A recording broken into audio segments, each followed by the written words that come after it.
मातृशक्ति धर्म प्रेमी सज्जनों, चाणक्य नीति 50वीं कक्षा 8वें अध्याय का प्रारंभ करते हुए आचार्य चाणक्य कहते हैं कि कौन क्या चाहता है।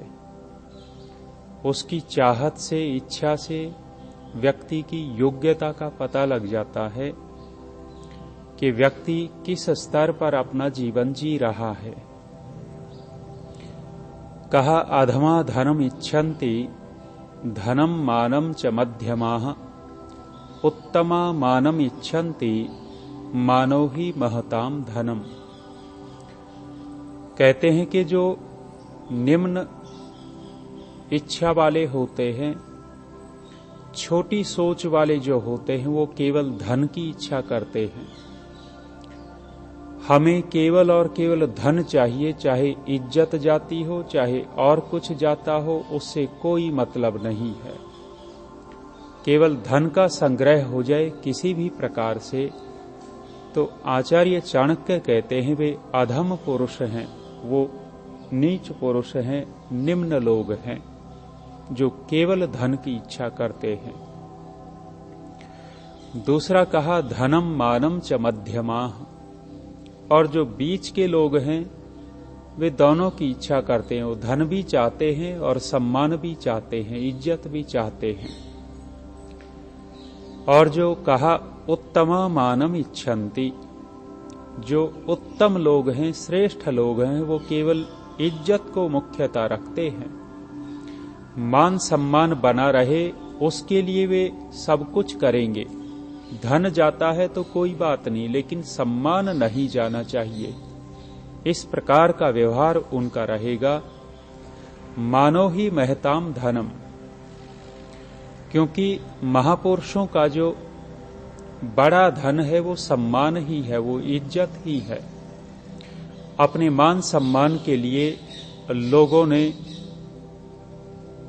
अपने धन को कुछ नहीं समझा। घर परिवार को मान सम्मान के लिए छोड़ देते हैं, गांव को छोड़ देते हैं। तो मुख्य है सम्मान, इज्जत। व्यक्ति सम्मान पूर्वक जीवन जिए, इससे अच्छा कुछ भी नहीं है। केवल और केवल धन की इच्छा करना वो ठीक नहीं है। आगे कहा है कि हम क्या क्या करके उपासना कर सकते हैं, पूजा पाठ कर सकते हैं, दान आदि दे सकते हैं। कुछ परिस्थितियां ऐसी होती है हमें शुद्ध होना ही चाहिए। नाखून काटने के बाद हाथ धोने ही चाहिए, हाथ साफ करने चाहिए। नाखून काट लिए और बिना हाथ धोए हम किसी से कुछ लेते हैं या किसी को खाने को देते हैं या बिना हाथ धोए खाना खाते हैं, पवित्रता नहीं है, अच्छा नहीं माना गया। यदि हमने बाल कटवाए हैं, बाल कटवाने के बाद स्नान करना ही चाहिए। ऐसे समय पर बाल कटवाए जाएं कि हम स्नान कर सकते हैं, स्नान किया जा सके। बिना स्नान किए यदि हम व्यवहार करते हैं तो उसको अच्छा नहीं माना गया है। इसी प्रकार से और भी कुछ कृत्य हमारे ऐसे होते हैं, वहां स्नान करना आवश्यक है श्रेष्ठ कार्य करने के लिए।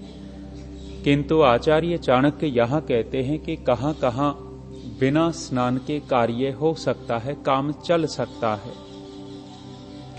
लिखा ईक्षुरापः पयो मूलम तांबूलम फलम औषधम भक्षयित्वापि कर्तव्यः स्नान दान आदि का क्रियाः। तो कहते हैं कि गन्ना, जल, दूध, कंद, पान, फल, औषधि, इनका सेवन करने पर भी, ये हमने खा पी लिया है तो गन्ना चूसा है, यदि हम भोजन करने के बाद स्नान करते हैं तो हानि करेगा। कोई भोजन कर लेवे और तुरंत स्नान करना पड़ता है तो शरीर में हानि होगी, पाचन क्रिया ठीक नहीं होगी, मंदाग्नि हो सकती है। तो आचार्य चाणक्य कहते हैं गन्ना चूसने के बाद स्नान किया जा सकता है, दान दिया जा सकता है, पूजा पाठ किया जा सकता है। पयः दूध जल पीने के बाद भी हम स्नान, दान, उपासना कर सकते हैं।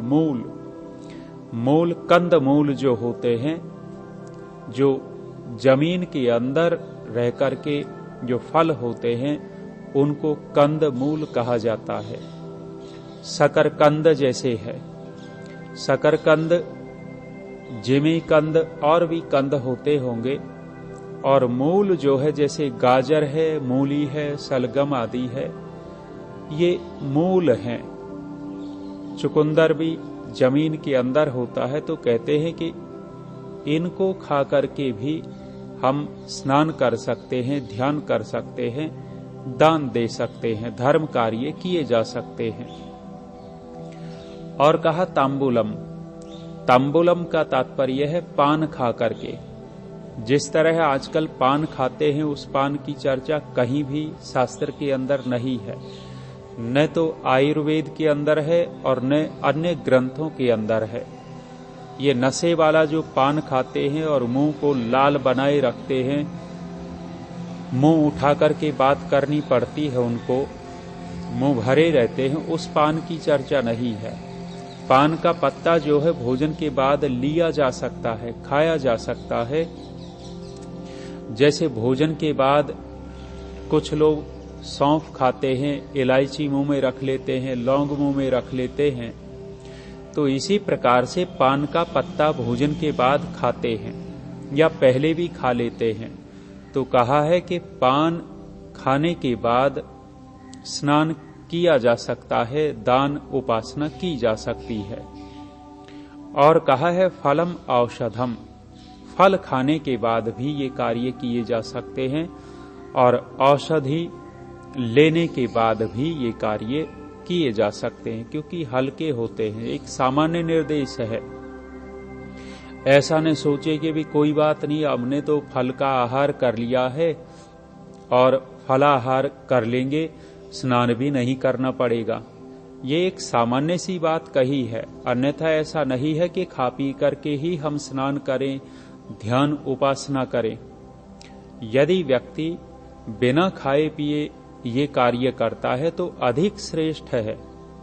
सामान्य बात आचार्य चाणक्य ने कह दी कि भी कभी ये चीज खा पी ली जाती है तो कर सकते हैं, अन्यथा श्रेष्ठ तो यही है कि व्यक्ति बिना खाए पिए स्नान करे और स्नान करके ध्यान उपासना जो भी उसको दान पुण्य करना है वो करे। आगे कहते हैं कौन किसको खाता है। दीपो भक्षयते ध्वांतम कज्जलम च प्रसूयते यद अन्नम भक्षयेत नित्यम जायते तादृशी प्रजा। कहते हैं कि जो जैसा खाता है वैसा ही वो पैदा करता है।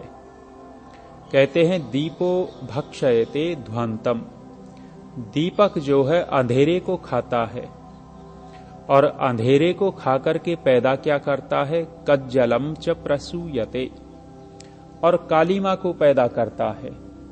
दीपक के ऊपर यदि हम कुछ रख देवें, पहले की माताएं जो काजल स्याही डालते थे आंखों में, वही स्याही होती थी इनकी, कोई बाजार से खरीद करके नहीं लाते थे।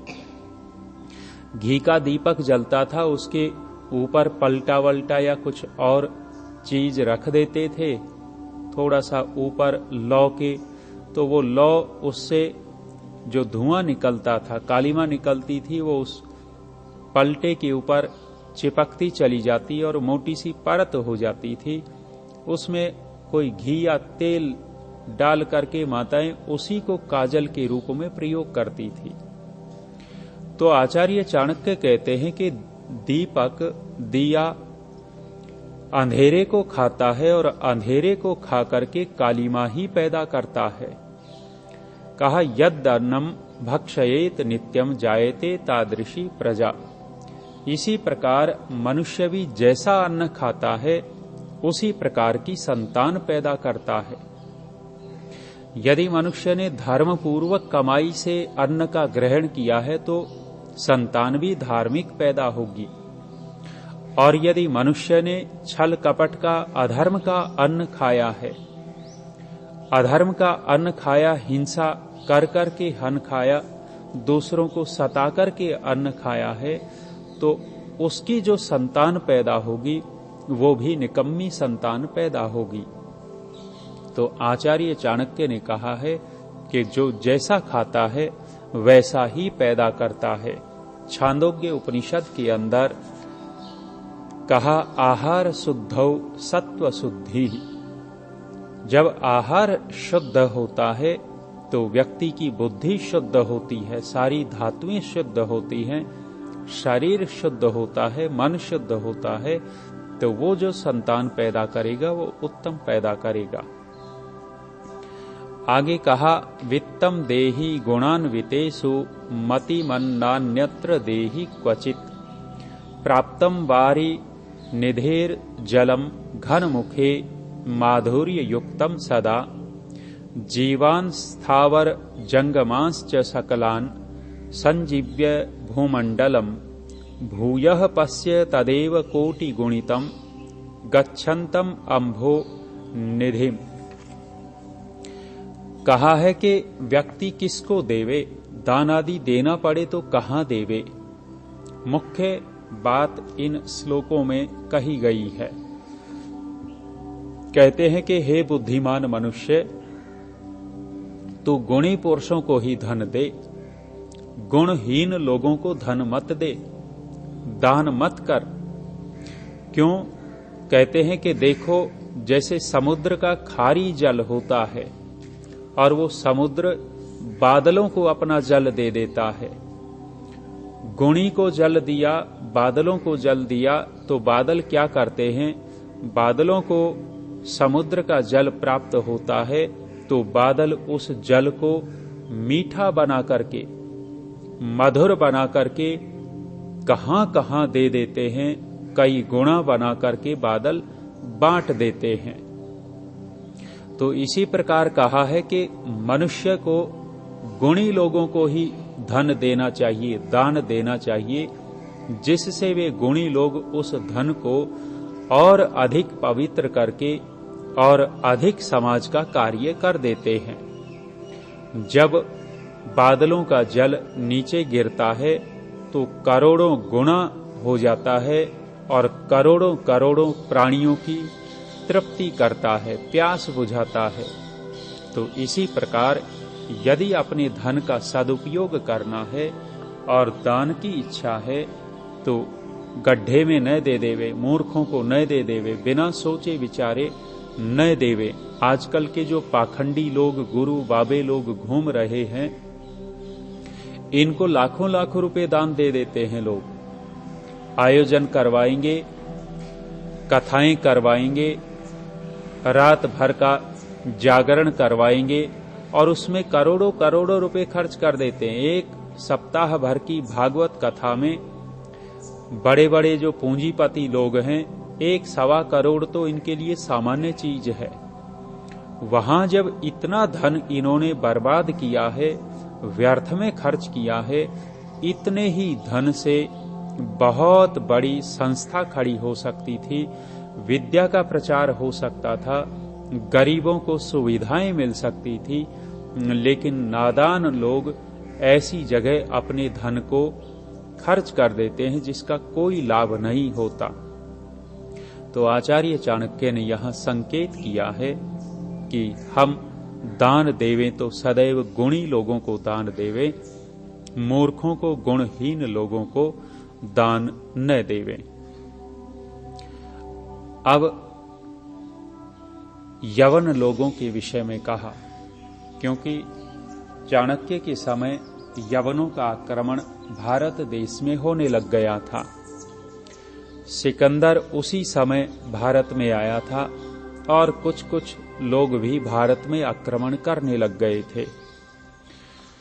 तो कहते हैं, चांडालानाम सहस्रे च सूर्यभिस्तत्वदर्शिभिः एको ही यवनः प्रोक्तो न नीचो यवनात् परः। कहते हैं यवन से नीच और कोई नहीं हो सकता। अपने यहां चांडाल को हीन मानते हैं, नीच मानते हैं, क्योंकि वो बहुत अच्छे से कर्म नहीं करता, स्मशान में रहता है, स्मशान में रह करके चिताओं को जलाता है और भी वहां रहता है तो शराब पीना शुरू कर देता है, मांस खाना शुरू कर देता है।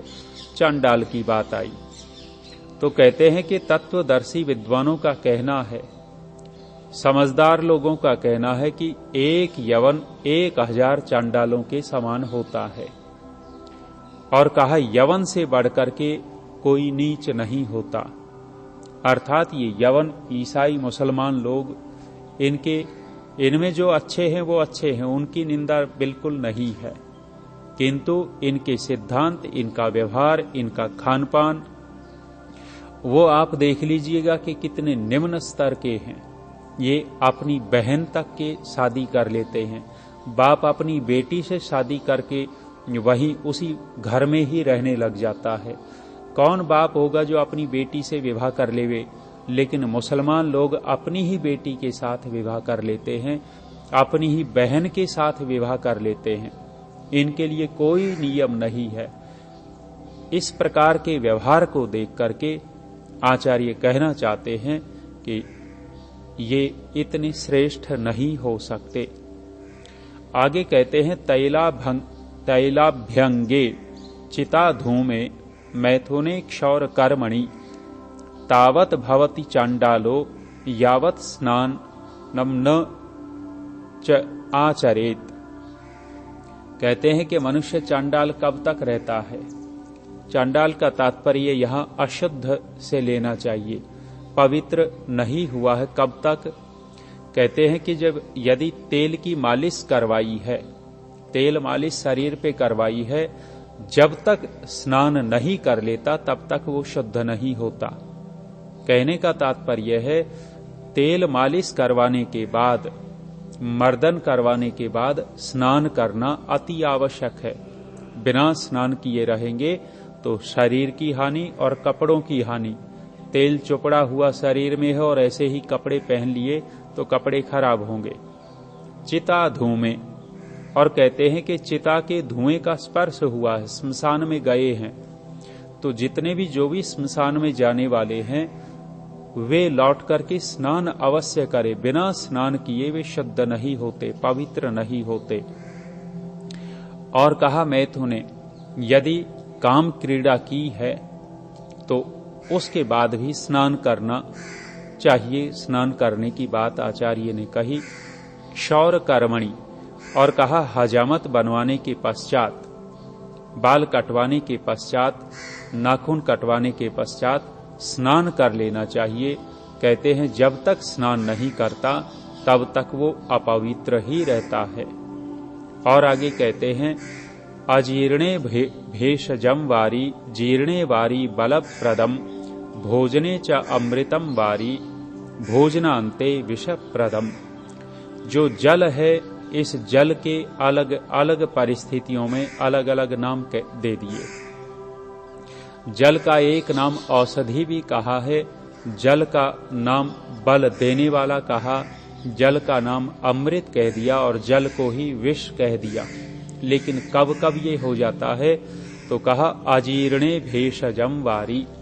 यदि पेट खराब है, भूख नहीं लग रही, पाचन शक्ति ठीक नहीं है, तो उपवास करें, खाना छोड़ देवे और जल का सेवन करें। यदि पानी पीते रहे तो वो जल औषधि का काम करेगा, दवाई का काम करेगा। और कहा जीर्णे वारी बलप्रदम, और यदि जीर्ण है, अपच में तो औषधि है। और भोजन पचने के बाद, हमने भोजन किया, भोजन करने के 2 घंटे के बाद लगभग अथवा 1 घंटे के बाद हम पानी पीते हैं तो वो पानी ताकत देने वाला होगा, बलप्रद होगा। जीर्णे वारी बलप्रदम, भोजन के 1-2 घंटे बाद पानी पी लेना चाहिए, तत्काल नहीं पीना। भोजने चामृतम वारी, और कहा है भोजन के बीच में यदि हम जल का ग्रहण करते हैं, पानी पीते हैं, तो कहा कि वो अमृत के समान गुणकारी होता है।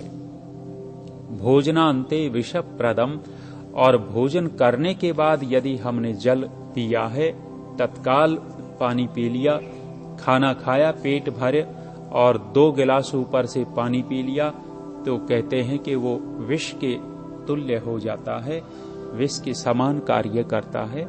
आज इतना ही। ओम शांति।